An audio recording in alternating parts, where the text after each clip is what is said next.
दीदी मैं नानी बन गई अभी अभी। रिया के ससुराल से फ़ोन आया है कि उसको बेटा हुआ है। खुशी से शराबोर स्वर में संगीता ने अपनी बड़ी ननंद कृष्णा को बताया। खुशखबरी सुनकर कृष्णा फूली नहीं समाई। रिया उसके छोटे भाई संजीव की बेटी हैं। उसकी शादी 5 वर्ष पूर्व राहुल के साथ शादी हुई थी। 2 वर्ष बाद संतान ना होने पर दोनों ने अपना चेकअप कराया। रिया तो मां बनने के काबिल थी, लेकिन राहुल पिता बनने के योग्य नहीं था। उसकी सास ने अपनी बेटी का बच्चा गोद लेने को कहा तो रिया ने स्पष्ट मना करते हुए कहा, मम्मी मैं तो मां बनने के काबिल के हूँ, तो हम बच्चा क्यों गोद ले। मैंने और राहुल ने निर्णय किया है कि हम आर्टिफिशियल इंसेमिनेशन द्वारा माता पिता बनने का सुख और गौरव हासिल करेंगे। रिया की यह बात सुनकर कृष्णा अवाक रह गई थी। वह सोचने लगी, अगर वह भी हिम्मत करके अपनी सास से बच्चा गोद लेने की बात कह देती तो आज मात्र वह सुख भोग रही होती। 30 वर्ष पुराना अतीत का घाव फिर से हरा हो गया। शादी के 5 वर्ष तक औलाद ना होने पर ससुराल में सभी ने की आपादित से घोषित कर दिया। एक दिन उसने केशव से कहा, क्यों ना हम दोनों अपना अपना चेकअप करा ले। यह सुनकर केशव का अहम जाग गया। मैं क्यों कराऊं अपना चेकअप, मेरे में कोई कमी नहीं है।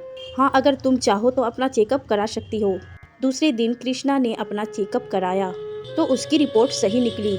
वह मां बनने योग्य थी। रिपोर्ट देखकर केशव को धक्का पहुंचा, लेकिन अपना चेकअप कराने की उसमें हिम्मत नहीं थी। शायद उसका अहम उसे यह सब करने से रोक रहा था।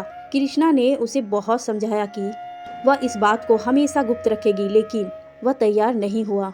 इस बीच सास ने केशव की दूसरी शादी का ऐलान कर दिया तो वह पूरी तरह छटपटा गई। केशव को प्यार से समझाते हुए बोली, केशव इस शादी को रोको, यह मेरे साथ सरासर अन्याय है। मैं सब कुछ सहन कर सकती हूँ, लेकिन मेरे पति किसी और का हो जाए, मैं यह सहन नहीं कर सकती।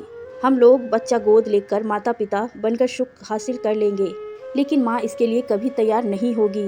वह अपना वंश चलाने के लिए किसी दूसरे की औलाद बर्दाश्त नहीं कर सकती। केशव ने बहुत ही सहज भाव से कहा तो वह तिलमिला गई।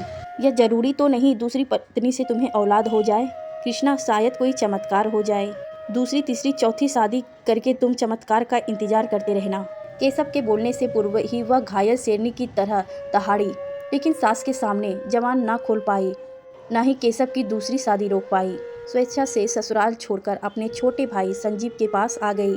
केशव की दूसरी शादी हुई भी तो 7-8 साल हो गए, लेकिन उसे संतान सुख प्राप्त नहीं हुआ। कई बार तो उसकी इच्छा हुई जाकर वह केशव से पूछे, लेकिन ऐसे कायर पुरुष से मिलने का उसका मन ही नहीं हुआ, जिसने अपने अहम के खातिर उसे मातृ सुख से वंचित कर दिया। खुद अपने ऊपर भी क्रोध आया। क्यों नहीं बांझ कहने वाले समाज को अपने माँ बनने की योग्यता का प्रमाण पत्र दिखाकर उनको तमाशा सा जवाब दिया जाए। दीदी चलो तैयार हो जाओ, बाजार से बच्चे के लिए कपड़े खिलौने वगैरह ले आए, कल ही चलना है रिया की ससुराल। जब संगीता ने कहा तो वह अतीत से वर्तमान में लौट आई। हाँ अभी तैयार होकर आती हूँ। कृष्णा उठ गई। वॉश बेसिन में मुंह धोए शीशों में खुद को देखकर सोचने लगी, अपना कोमल मन पर समाज के तानों का जिंदगी भर दर्द सहती रही। काश रिया की तरह तमाचा से जवाब दिया होता तो आज उसकी जिंदगी के मायने ही दूसरे होते।